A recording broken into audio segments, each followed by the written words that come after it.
नमस्कार। पाश्चात्य काव्यशास्त्र के अंतर्गत आई.ए. रिचर्ड का संप्रेषण सिद्धांत। आधुनिक युग के पाश्चात्य समीक्षकों में आई.ए. रिचर्ड 1893 से 1979 ईस्वी का महत्वपूर्ण स्थान है। उनका जन्म 1893 ईस्वी में इंग्लैंड में हुआ। वे अर्थशास्त्र एवं मनोविज्ञान के विद्यार्थी रहे तथा हार्वर्ड विश्वविद्यालय में अंग्रेजी के प्रोफेसर रहे। वहीं से उन्होंने डी.लिट की उपाधि प्राप्त की। उन्होंने लगभग 1 दर्जन ग्रंथ लिखे, जिसमें सर्वाधिक महत्वपूर्ण ग्रंथ है प्रिंसिपल ऑफ लिटरेचरी क्रिटिसिज्म अर्थात साहित्य समीक्षा के सिद्धांत। रिचर्ड ने मनोविज्ञान का आधार लेकर काव्य संबंधी 2 उल्लेखनीय सिद्धांत दिए, जिसके नाम हैं कला का मूल्यवादी सिद्धांत या मूल सिद्धांत, संप्रेषणीयता का सिद्धांत। रिचर्ड का मूल सिद्धांत कला का मूल्यवादी सिद्धांत कहलाता है। रिचर्ड ने काव्य को जीवन से जोड़ा और काव्य की उपयोगिता पर बल दिया। काव्य को वे मानवीय प्रक्रिया मानते हैं। कविता के संदर्भ में वे कहते हैं कि यह भी अधिक मूल्यवान है क्योंकि ऐसे अनुभव प्रदान करती है जिसमें हमारा मन संतुलित होकर शांति को प्राप्त करता है। उनकी मान्यता है कि जो कविता श्रोता या पाठकों के मन को जितना अधिक प्रभावित कर सकती है, वह उतनी ही उत्कृष्ट कहलाती है। संप्रेषणीयता का सिद्धांत। रिचर्ड का काव्य संबंधी दूसरा महत्वपूर्ण सिद्धांत संप्रेषणीयता का सिद्धांत है।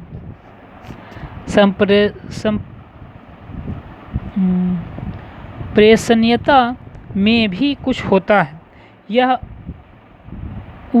है कि कुछ विशेष परिस्थितियों में विभिन्न मस्तिष्क प्रायः एक जैसी अनुभूति प्राप्त करते हैं। यानी कुछ विशेष परिस्थिति में विभिन्न मस्तिष्क दिमाग जो है एक जैसी अनुभूति प्राप्त करते हैं। जब किसी वातावरण के विशेष में से एक व्यक्ति का मस्तिष्क प्रभावित होता है तथा दूसरा उस व्यक्ति की प्रक्रिया से ऐसी अनुभूति प्राप्त करता है कि जो पहले व्यक्ति के अनुभूति के समान होती है, तो उसे प्रेषणीयता कहते हैं। कवि, कलाकार एवं सर्जक की अनुभूतियों का भावक द्वारा अनुभव किया जाना ही संप्रेषण है। एक ही अनुभूति को अन्य सबकी अनुभूति बना देना ही कवि का कौशल है और उसे अन्य तक पहुंचा देना कलाकृति का गुण है। अतः कला की प्रेषणीयता अत्यंत आवश्यक है। रिचर्ड ने उसका श्रेय कवि की वर्णन क्षमता और श्रोता या पाठक की ग्रहण शक्ति को दिया है। कला के लिए प्रेषणीयता अत्यावश्यक है। रिचर्ड यह मानता है कि कला में प्रेषणीयता आवश्यक है, किंतु कलाकार को इसके लिए विशेष प्रयत्न नहीं करना चाहिए। कलाकार जितना ही सहज स्वाभाविक रूप में अपना कार्य करेगा, उसकी अनुभूतियाँ उसकी ही संप्रेषणीय बनेगी। कवि जब तक स्वयं अपनी अनुभूतियों के साथ एक रस नहीं हो जाता, तब वे अनुभूतियाँ संप्रेषणीयता का गुण ग्रहण नहीं कर सकती। संप्रेषण के लिए प्रयत्न करने का पर कला में कृत्रिमता का समावेश हो जाता है। निश्चित ही संप्रेषणीयता के लिए कवि प्रतिभा अज्ञात रूप से स्वतः कार्य करती है। संप्रेषण और काव्य भाषा। काव्य में संप्रेषण का प्रमुख माध्यम भाषा है, जिसका प्रयोग अर्थ को सूचित करने के लिए होता है। भाषा में सामान्यतः 4 बातें निहित रहती है। वाचार्थ, वाचार्थ का अर्थ सेंस, भाव फीलिंग, वर्णीगत चेष्टाएं टोन, अभिप्राय। भाषा के सामान्य उपयुक्त 4 प्रकार के अर्थ सूचित सूचित होते हैं,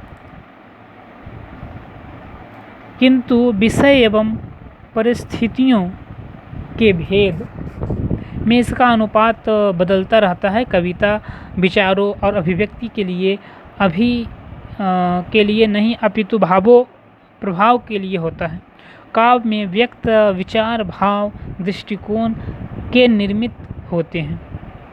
काव्यास्वादन की प्रक्रिया द्वारा काव्य प्रेषण की प्रक्रिया का विश्लेषण करते हुए I.A. रिचर्ड्स ने उसे 6 भागों में विभक्त किया है। मुद्रित शब्दों के नेत्रों के माध्यम से ग्रहण, नेत्रों द्वारा प्राप्त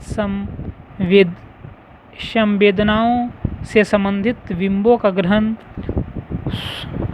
स्वतंत्र बिंबों का ग्रहण, विभिन्न वस्तुओं का बोध, भाषा अनुभूति, दृष्टिकोण से सामंजस्य आदि। ठीक है, तो इसमें देखें I.A. रिचर्ड का संप्रेषण सिद्धांत, जो कि पाश्चात्य काव्य शास्त्र के अंतर्गत है। इसके अगले वीडियो में देखेंगे क्रोचे का अभिव्यंजनावाद, सहानुभूति और कोचे के सौंदर्यवाद के परिकल्पना। बहुत बहुत धन्यवाद।